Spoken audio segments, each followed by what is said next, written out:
Access to Democracy is made possible by donations from the following organizations. Thomson Reuters, a global company with expertise and insight to unravel complex situations in the areas of law, tax, compliance, government, and media. Their worldwide network of journalists and editors keep customers up to speed on relevant global events. Thomson Reuters, the answer company. The division championship Minnesota Twins are looking to go all the way to the World Series in 2024. Bolstered by inspirational shortstop Carlos Correa, a healthy Brian Buxton, and rookie phenom Royce Lewis, plus a pitching staff led by Pablo Lopez and an outstanding bullpen featuring Johan Duran, the Twins are the best bargain in the major leagues, and Target Field is the best venue in baseball. Sheridan Dulas & Kins, PA, a family and criminal defense law firm, has been serving clients in Dakota County and throughout Minnesota for over 40 years. Ranked a Tier 1 Best Law Firm by U.S. News and World Report every year since 2009, Sheridan Dulas & Kins are here to help you in your most difficult life circumstances. Established in 2007, 45th Parallel Spirits was among the first 50 micro-distilleries in the United States. Based in New Richmond, Wisconsin, all aspects of production occur at our facility. If you're interested in visiting and learning more about the 45th Parallel Distillery, please check our website and plan a visit to tour our facility and taste our spirits. Truestone Financial, with locations in Minnesota and Wisconsin, has proudly served its members since 1939. Truestone engages, educates, and supports its members to ensure they have the tools to empower their financial well-being. Truestone Financial, your neighborhood credit union. Learn more at truestone.org.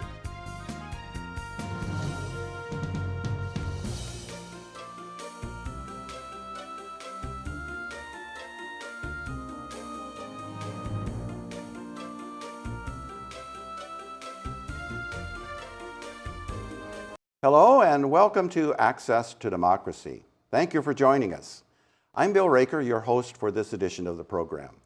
We're excited to welcome as our guest Russ Matthys, who's the Director of Public Works for the City of Eagan. And Russ is going to talk with us about maximizing the life cycle of Eagan's public infrastructure. Now that's a mouthful of a title, and there's a lot for us to learn about what goes on in enhancing or maintaining the life cycle of Eagan's public infrastructure. Russ, welcome to Access to Democracy. Thank you, Bill. It's great to be here. So before we get into this very big and interesting job responsibility that you have, tell us a little bit about yourself. How did you get interested in this type of career, and what did you do to prepare yourself? Okay. Well, I am a professional civil engineer who's been practicing public works for more than 35 years. A little bit of my personal side. Yesterday I celebrated my 32nd anniversary with my wife, Missy. Well, congratulations to both of you. Thank you. And we have two children. One's a sophomore in college and the other one's a senior in high school. So with regards to getting into civil engineering, it was mainly an interest in math and science and being in the outdoors. And so that combination of things pointed me towards civil engineering, even though I didn't really know what it was about. And then the public works aspect was mainly about helping people and solving problems for people. So like in Eagan, as the public works director for the city of Eagan, it's my responsibility to make sure that every home and every business has safe drinking water. That's a big one. It is. A couple other big responsibilities include preventing those same homes and businesses from flooding due to natural events such as rain or else an excessive amount of snow and it all melts quickly in the spring. Also protecting homes from flooding from sewage backing up into the basement. That's another aspect we work on. And a variety of things like that. We have over 1,200 water bodies within the city of Eagan, and so part of the Public Works Department addresses lakes and wetlands, and we even have a fisheries program. Other than that, it's making life normal in essence. So our Public Works is all about making life normal, and a successful day for us is a day that nobody knows that we're doing the job that we're doing. That's an interesting way to measure success, but it sounds like it's a very good one.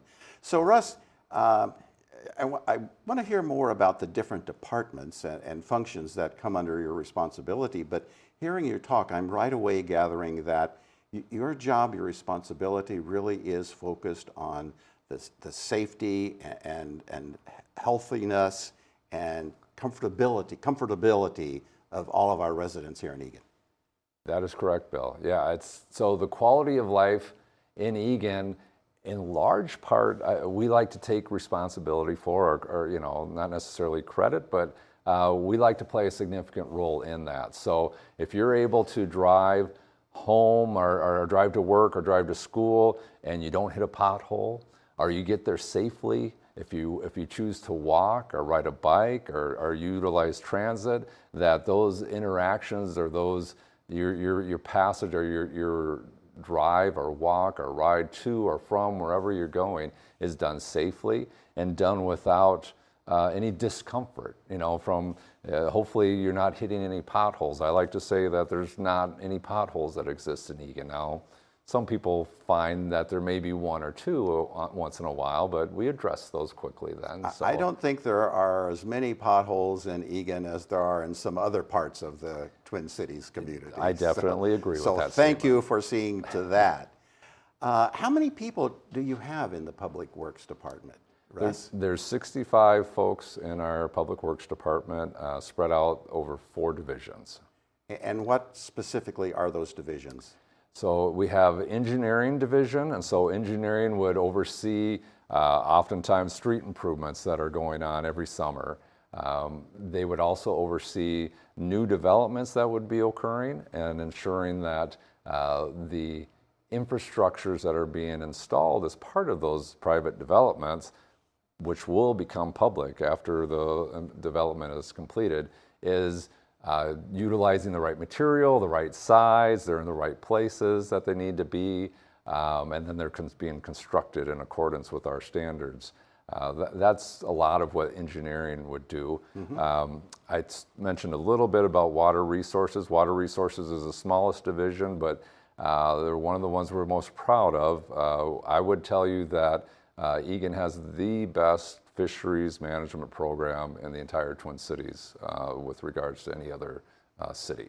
So now everybody's going to want to come into our area and fish? Well, we welcome them to do that, and we have information on our website on a fishing guide that could help them find the right spots and what types of fish they want to catch.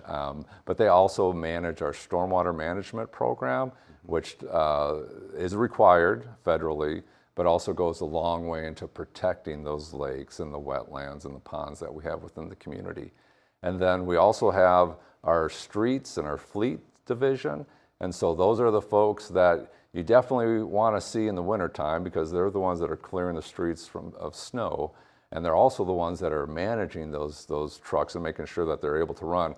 And the fleet division within the city of Eagan actually is responsible for every vehicle that's used by City of Eagan employees. So whether it's the police department, the fire department, building inspectors, anyone, Parks and Rec. So we manage about 270 vehicles. And when you add the special equipment that we have, specialized equipment, it gets up to about 470 pieces of either vehicles or specialty equipment that fleet is responsible for. I was going to ask you about that. That is a big fleet, isn't it? Yes, it is. And we have a very small staff that takes care of it, but they do a great job. Streets, besides plowing snow, they also take care of the streets and the signs and a lot of the street lights that we have responsibilities for as well. And then our last division is the utilities division. And that's the one that's responsible for that safe drinking water. We have 22 wells within the city, and those wells are actually, all the water from those wells are treated by 2 water treatment plants, and then it's distributed throughout the city. Part of the utilities also addresses sewage, and what we do with that is that we have sewer pipes throughout the city, and then the sewage is taken down to Met Council, so Metropolitan Council Environmental Services, and we have a wastewater treatment plant that belongs to the MCES in town. That's Seneca plant. And then it also addresses drainage or storm drainage. And that's where I was talking about protecting homes from flooding. Mm-hmm. We ensure that we have adequate capacity within the storm sewer system. Eagan, I mentioned all the lakes and wetlands and ponds that we have. Eagan has a very rolling topography. We don't have any creeks or any streams within the community until you get down within half a mile of the Minnesota River.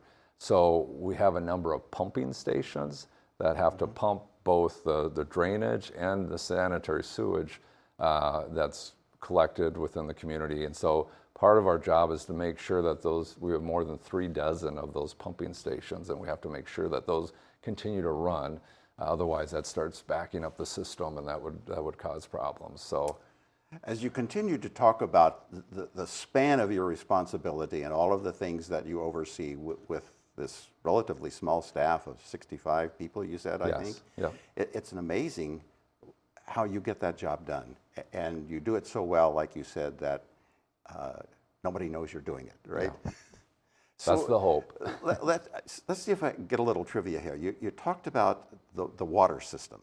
How many gallons of water does Eagan has 65,000 residents? About 68 plus. 68 plus, Yep. Okay. And several hundred businesses and Yep. industries. How much water do we use?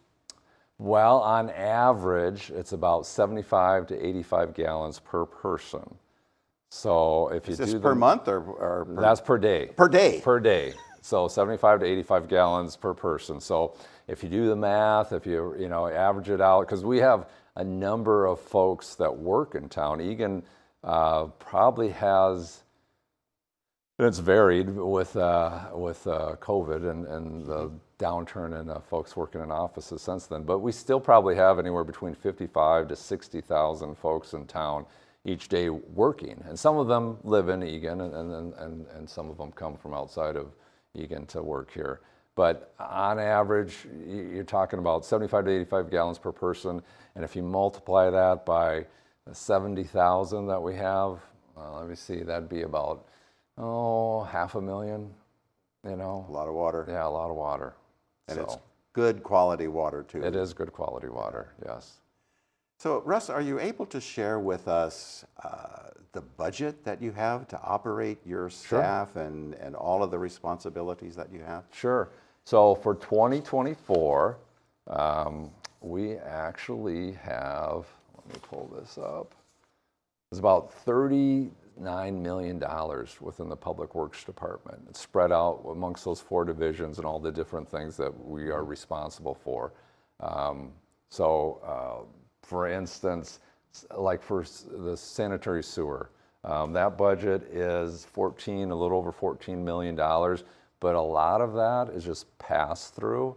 So what I mean by that is the Metropolitan Council charges the city for the treatment of the sewage that we're sending down to their treatment facility.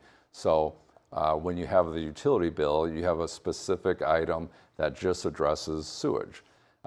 So most of that $14.4 million is paid to the Met Council. They send us a big bill, not unlike what most folks receive on a quarterly basis, but a lot bigger, and we'll pay that. So most of that $14 million addresses the Met Council. Now for water, we've got almost $11 million for running the water operations, and that is all city costs. Now again, that is funded by the residents who are paying utility bills, but that's we're producing the water, we're treating it, and then providing it to the homes.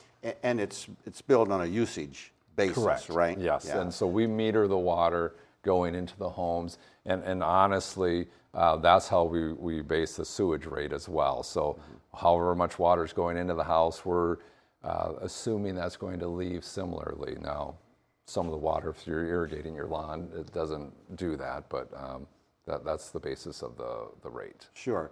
So is the source for the funds for your department all from these utility fees, or are there tax revenue that's blended in with that? Yeah, great question. So, the examples that I've been using are mainly a part of the utility bill, and that's how those are funded. But most of all the engineering costs, all the streets and fleet costs, and any administration costs, such as my own, that would be covered from your property taxes. So you must have an exciting job, the way you're describing it with enthusiasm. So I'm delighted to hear that.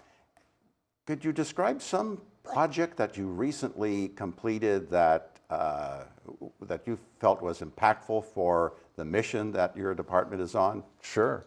I had a list or a number of them, so I want to make sure. Well, you can share several if you have them. Okay. Well, recently we completed a study of the Northwest Commons area, and this would address the properties that are north of Central Park and the community center. And so it's a former Northwest Airlines, Delta Airlines, property, and then the Unisys property. Yeah. And so what we did for that effort is we looked at the redevelopment of those properties. They're both for sale currently. And we wanted to understand from the community and then provide that information to the city council and get their feedback, what they would like to see, for redevelopment in those properties. As we talked a little bit about already, the usage of offices has declined significantly, and Eagan has a lot of office space within the city. So it was very interesting utilizing a consultant and then hearing from the community on what they would like to see, and then sharing that information with the council. And then the perspective that I could share then is, well, this is what we have for capacity for water and sanitary sewer. Here's how we can address the drainage. Here's what I would hope to see from a transportation perspective and streets in particular, and then provide that information to the consultants and share that with the council and the community, and then come up with the plan that we have. And nothing's guaranteed because the city doesn't own the property, it's owned privately, but at least that gave the city council a good idea of what the community saw as needs and interests, and then we shared that information with the property owners, and then as new developers come in, they'll have some insight as to what the council's already seen and what they're supportive of. And so that our hope is that will go a long ways into encouraging, that type of development. Sure. So that's been a recent one. That was fun to Like work. many communities, Eagan does have some office space and land, I guess, available. And Yes. so this project that you were working on sounds like the intent was to make sure that people understand it's available and it's ready, and it's a great place for you to come into Eagan Yes. and operate your business, or to come live, Yep. for that matter. Yeah, so in essence, kind of advertising and promoting Eagan, with the development proposal. That's Good. correct. So, Love it.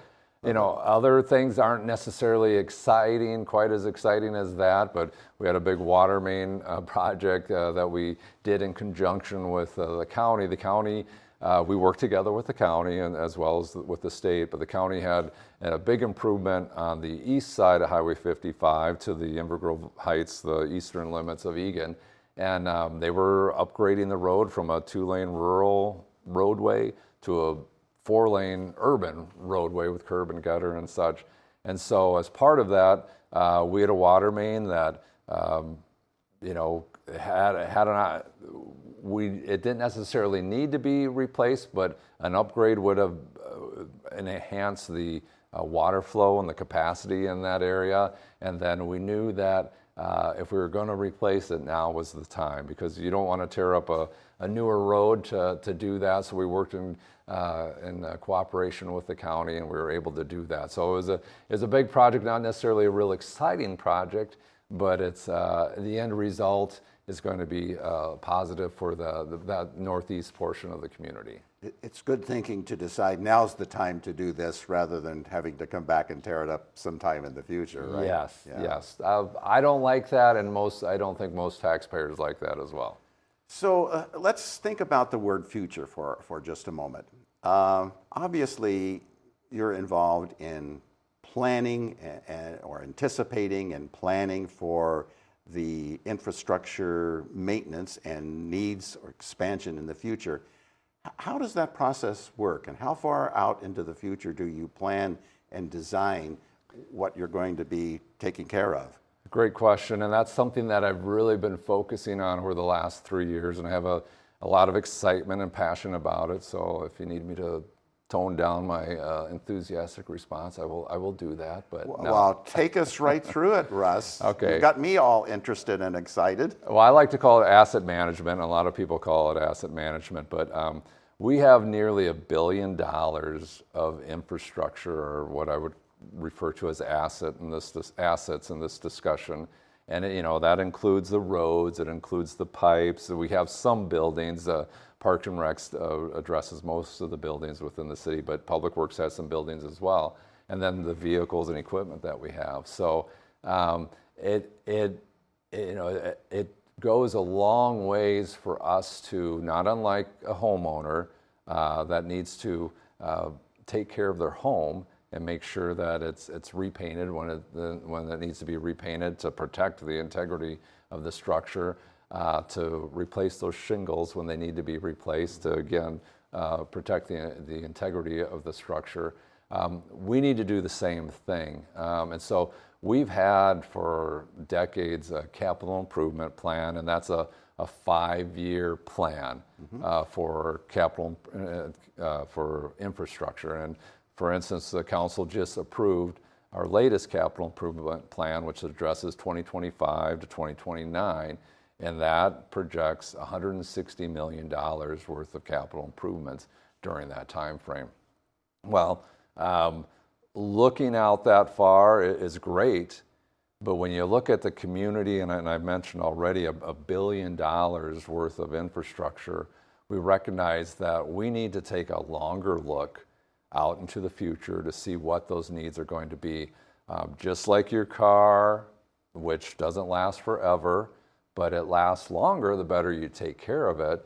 We've done maintenance on most of our infrastructure throughout its life. Now, Eagan is still fairly young as a community, and so we haven't had to do a lot of maintenance. When you talk about the underground items, pipes for water, sanitary sewer, and storm sewer, folks are well aware of the maintenance we've done on streets, from the crack filling to seal coating, and in particular when their streets are overlaid.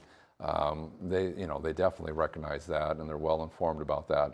But the underground aspects of our infrastructure are things that we really haven't had to pay that much attention to because their life expectancy gets upwards into 75 to 100 years. Well, eventually that 75 to 100 years after the installation is going to arrive. And my concern was I didn't want to wait, just like on a home. I didn't want to not paint my house, or I did not want to reshingle my house until it's leaking or water's coming in around the windows. So we started looking ahead and forecasting out when those life expectancies were for those various items of infrastructure, those various assets. And then we started planning on what was it going to cost, and I'm talking about 50, 100 years out, what was it going to cost to address those items, and how were we going to, if we remained on our current funding plans, how were we going to be able to afford to pay for those? And we found that we weren't, but if we stayed on the current course that our revenues plans were showing, we were not going to be able to afford those. And so we shared that information with the City Council. They recognize the long-term needs for the infrastructure that the city is responsible for. The developer may install it when he does the original construction, but then it's handed over to us, and then it's ours for the rest of the community's life, and all the folks that are utilizing those items. And so we came up with a plan on how to start saving money, and how we were going to have to, in the long term, come up with a funding plan for those. So it's still evolving. We're still having communications with the council, even this summer, more so about the roads now too, because there's a similar aspect with regards to the life expectancy for the roads. And the interesting thing is those kind of overlap too. So the pipes are going to eventually have to be replaced. Well, most of our pipes are underneath those roads. Sure. So if we're replacing those pipes, that's impacting the road. And so now we have to look at, can we coordinate, and how do we best coordinate from a fiscally responsible means to replace the pipes and coordinate the replacement of the roads at the same time. Russ, as you shared with us the comprehensiveness and the complexity of the responsibilities in your job and all of the things that you oversee, it just prompted me to ask this question. What are 2 or 3 of the biggest challenges you have in your role? Okay. Well, I'll tell you one that's a historic one for folks, and I know you've lived in Eagan for a while, but do you remember the July 2000 storm that we had where there was more than 12 inches of rain within a 24-hour period? I do. Okay. I remember that. Professionally, for me, that was one of the biggest challenges. I spent 3 years of my professional life resolving that. Never had spent that much time on any one project. And it involved a variety of different things. We ended up purchasing some homes and reselling homes that were impacted by the flooding. We had 200 homes that flooded in Eagan, but it wasn't like it was all in one area. The largest number of homes we had in one area was 16 homes. And other than that, there was 1 home here, 3 homes here, all within the southern Eagan. But they were spread out all over. So it wasn't like we could just provide a solution in one spot that would address all the flooding. We had to do improvements all over town. And some of the improvements needed to be done in the yards or backyards of folks that didn't flood. And then so we had to get 100 easements at no cost, and we were able to do it. And so we received $6 million from the state. We spent millions of dollars in construction, but we were able to successfully complete the improvements that, had they been in for that July 2000 storm, would have prevented folks from flooding. And so next time something like that occurs, hopefully it doesn't, but next time we have a storm of that significance, those homes that flooded don't have to worry about flooding again. So that was a challenge, a significant challenge. Right now, the challenges are coming up with this plan on how we're going to afford to keep the high quality of living that we have in Eagan and continue to keep low taxes and low utility rates. So the rates are going to go up a little. The taxes are probably going to go up a little because that's what we're going to need to do in order to maintain the quality of life that folks have. But from what we hear over and over again, folks living in Eagan, whether it's businesses or residential folk, individuals, they love Eagan and they love the quality of life that they have in Eagan. And so we want to continue to maintain that. We want to continue to maintain it at the lowest cost possible, but we're recognizing that those needs are going to be expensive and those costs are probably going to go up. Well, Russ, we could talk a whole lot longer about so much more, but we've got about a minute to wrap it up here. Really appreciate the time that you spent with us. You shared a lot of very interesting and informative information with our viewers, and we appreciate all that you and your staff and the whole City of Eagan that you do for the community. And we wish you the best, all the success, because you do a lot to make our lives here a lot more pleasant and a wonderful place to live. So Russ, congratulations, and keep up the good works with our public works. Thank you, Bill. I'm glad to do that. Our guest has been Russ Matthys, the Director of Eagan's Public Works Department. Thank you for joining us and watching us on Access to Democracy.